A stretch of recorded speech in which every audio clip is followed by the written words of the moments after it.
एक गोपी अपने सिर पर एक डलिया में बहुत सारे फल लेकर के और बेचवे के काजे जा रही है और रास्ता भर कहती जा रही है, अरे कोई आम ले लो, कोई सेब ले लो, कोई अमरूद ले, और पूरे ब्रजमंडल में चिल्लाती वही जा रही है, आम ले लो, सेब ले लो, अमरूद ले लो, संतरा ले लो।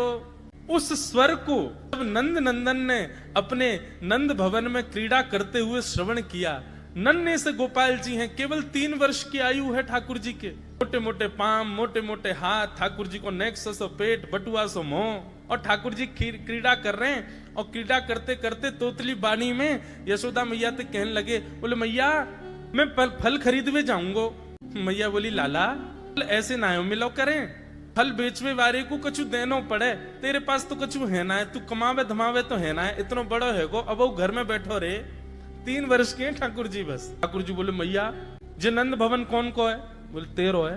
लाख गैया कौन की है? बोले जेऊ तेरी है। और ये नंद बाबा कौन को है? बोले येऊ तेरो। और मैया तू कौन की है? बोले मैं भी तेरी हूँ। मैं इतनी सबरी संपत्ति को मालिक हूँ, तू यूं कैसे कह रही है? मैं जो कमाऊं धमाऊं ना, ये सबरो मेरो ही है मैया। और मैया देख आज मैं तेरे सामने फल खरीद के लाऊंगा। बोली जा, मैं भी तो देखूं कैसे जाएगा। सो ठाकुर जी फल खरीदने के लिए जा रहे हैं नन्हे से ठाकुर जी। और कहाँ लेके जा रहे हैं?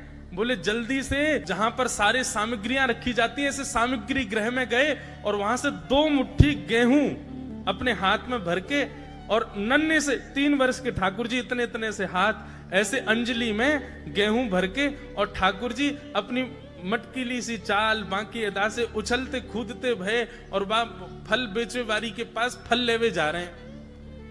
यशोदा मैया एक झांक करके एक तरफ से ठाकुर जी की इस लीला को देख रही है। अब कूदते भय ठाकुर जी जा रहे हैं। जितने गेहूं लिए, कितने गेहूं आए होंगे ठाकुर जी के हाथ में? ज्यादा से ज्यादा आए होंगे 25-30। और वो यूं उछलते उछलते गए, सब गिर गए।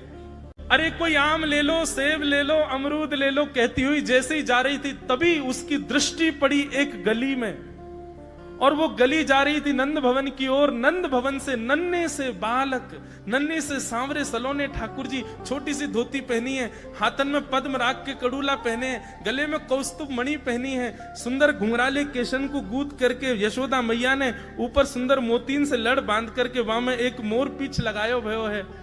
नन्हे से ठाकुर जी इतनी व्याकुल भरी दृष्टि से देख रहे हैं उस फल बेचने वाली को कि कहीं चली ना जाए, वहां से पहले मैं जाके आते फल ले लूं। ठाकुर जी के उस रूप को देखते ही वो फल बेचने वाली वहीं रुक गई, देखने लगी सुंदर से ठाकुर जी को। ठाकुर जी बाके सामने जाके खड़े है गए। उसने अपने फल की डलिया नीचे रखी। ठाकुर जी फल देख रहे हैं कौन से लेने। अब उंगली करके ठाकुर जी करें, जेवारो दे दो, जेवारो दे दो, ये दे दो, ये दे दो, करते करते करते पूरी डलिया ही कह दी। बोले सबरी दे दो। गोपी बोली अरे लाला ये सब ऐसे ही ले जाएगो, कछु देगो ना मोकू? अरे ऐसे ना मिलो करे, कछु देनो पड़े, चल कछु दे मोकू तभी मिलेगी। ठाकुर जी बोले तो फिर रोकाई क्यों रही है? मैं ऐसे थोड़ी लेके जाऊंगा, नंद बाबा को ला लाऊं, मेरी सभी संपत्ति है, मैं अपनी संपत्ति में से कछु हिस्सा तुमको दूंगा तब पल लेके जाऊंगा। अच्छा दियो, कहा देगो संपत्ति में?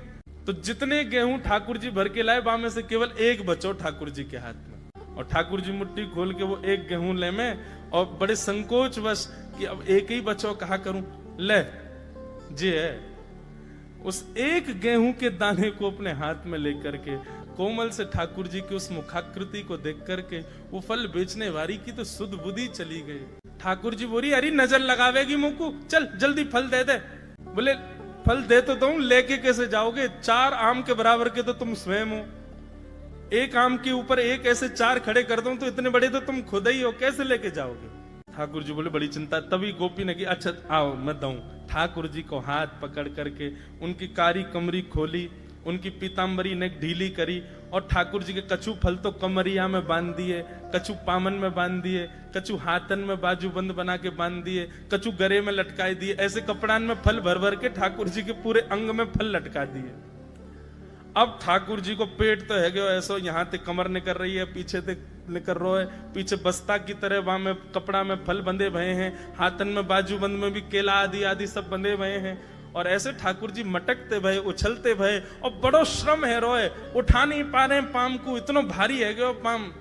और जैसे तैसे खिसक खिसक करके नंद भवन की ओर जा रहे हैं। इस रूप को जब उस फल बेचने वाली ने देखा, उसने अपनी फल की डलिया उठाई और फल की डलिया उठा करके जब सिर पर रखी तो आगे चलते हुए नेत्र बंद हो गए। अब तो बस यही कहती जा रही है, गोपाल ले लो, कृष्ण ले लो, माधव ले लो, मधुसूदन ले लो, गोविंद ले लो, नंद जी को लाला ले लो।